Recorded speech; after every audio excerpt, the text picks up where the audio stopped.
Hey everyone, welcome to Happinesshunch. This is Mike and Lynn. And today, because we're in that season, we thought we would talk about Hallmark movies. So we just read this really interesting article that of all the cable television networks out there, Hallmark seems to be doing the best. And I think that's kind of interesting. So I thought I would ask you, Lynn, why do you like watching Hallmark movies? I do like watching Hallmark movies. And if I were a serious movie critic, I suppose I could, really lay out all sorts of condemning things maybe about Hallmark movies. But there's so much good around Hallmark movies. I find that Hallmark movies are very romantic, and I think women love romance.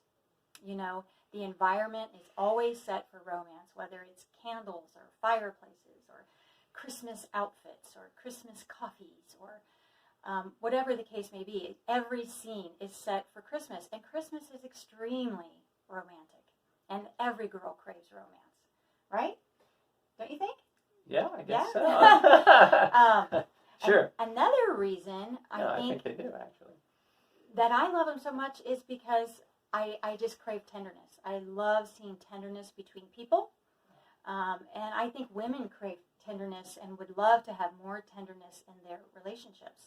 Oftentimes, Excuse me? Are you saying that I am not tender? I'm not saying you're not tender. He is very nice. You are very tender. But I think the truth is that there's a lot of relationships that lack tenderness.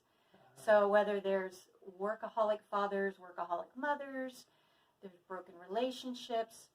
And so there's a lot of lack of tenderness in the world. And I love watching other people experience tenderness. And so I think that's another reason why other people like it too, and why I like it definitely. The other thing I really like about Hallmark movies is that there's always this element of healing. And I tend to think that, when you think of like the nursing profession, probably 90% of all nurses are women. It's a very nurturing profession. And so women like to see healing. They like to heal. I think they are kind of healers by nature.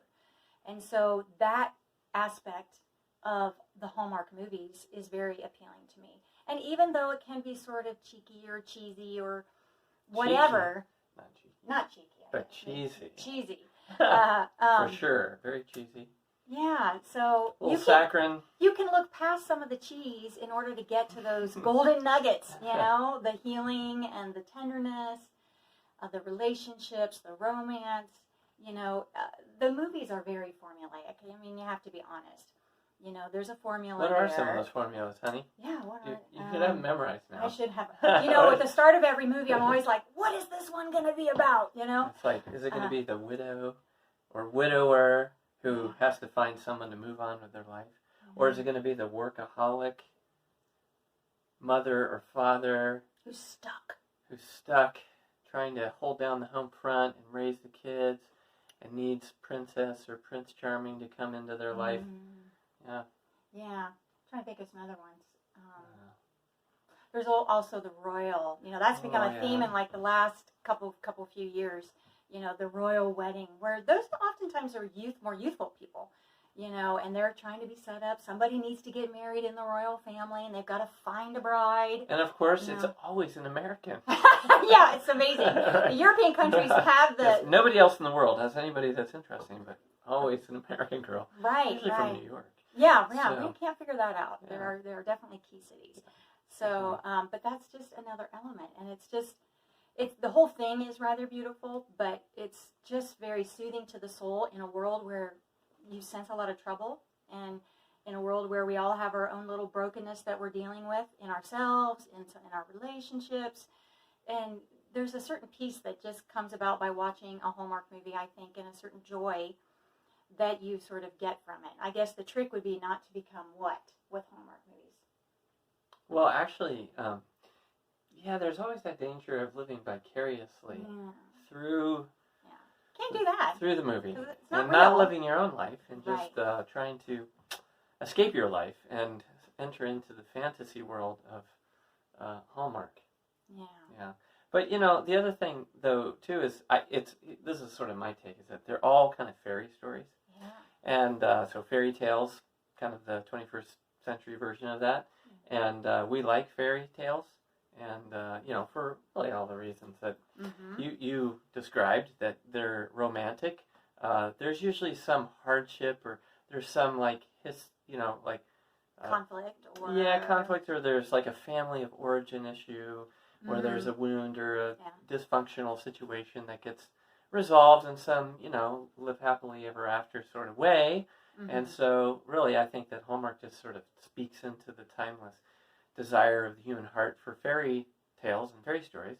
Any thoughts on why do you like fairy tales? Like, what are those? Well, again, the word that just comes to my mind is romance. I just think fairy tales are very romantic, and every girl, if you watch any Cinderella story, sort of wants to be swept off their feet. And that tends to happen in most of the Hallmark movies. There's this element of like, wow, I never knew life could be like this. I never knew I could find this kind of relationship or find someone who could care about me in this way. And I think we're all drawn to that. And it's kind of like I was saying about the tenderness. We have this desire for tenderness, in our lives. And it's really important. I think it just shows what we need. It also just exhibits what we need in life. And we need these things. And sometimes, life throws things at you and it's not so easy to find them. So if you find them in a Hallmark movie or even there are other cheesy or Christmas movies out there that people watch year after year. Why do they do that? It's because they're looking for something. They're hungry for something that's very real and dear to them.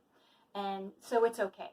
We don't need to lay a critique out for Hallmark movies and criticize them for, maybe they don't develop their characters well enough, or what other things happen. Well, they're just schmarmy. They're schmarmy. They're just full of saccharin. People have flowing with lots of sugary sweetness, and everything is so perfect. I know. Yeah. It's life doesn't really work that way. Although there are moments like that, and there can be reconciliation in families, and there's probably a lot of people just wish there was a little bit more reconciliation in their family, a little bit more forgiveness, a little. Yeah, let's talk a little bit. What are some of the recurring themes or motifs that you get in a Hallmark movie that people like? So, you just named one: reconciliation in families. There's others? Well, I think reconciling too with ourselves. Sometimes we can go through a really hard time, and the main character will be beating themselves up over something, and they sort of get to a point where they accept and realize that what they're experiencing is based on something that really happened, a hurt that they really have, and so they can own it, and then by doing that, be able to move beyond it, and get out of that hurt and be living a more full life. Because I think that's what we all desire. We all want to live life fully. We want to experience joy in our relationships and joy in our world, and it's hard to come by. There's a lot. Life throws a ton at us. So I say, watch more Hallmark movies. Well, another theme is loss. Oftentimes, someone in the story has lost a loved one. Could be a parent, could be a spouse. Mostly it's a spouse or a parent. And usually it's at Christmas time. And so they don't really want to celebrate Christmas. Right. Or another theme is the loss of sort of the sacredness of Christmas in the family. So maybe there's a parent in the story who won't celebrate Christmas because they experienced the loss, maybe of the spouse. Like the dad is distant because mom died years ago, and so the kids grew up without Christmas. So that's another common theme, is sort of, reconciling with the past, and somehow Christmas brings out all of those reconciling and healing moments around loss, grief, and misfortune, and so on and so forth. So again, it's it kind of, these stories sort of tap into those timeless themes that really speak to the human heart.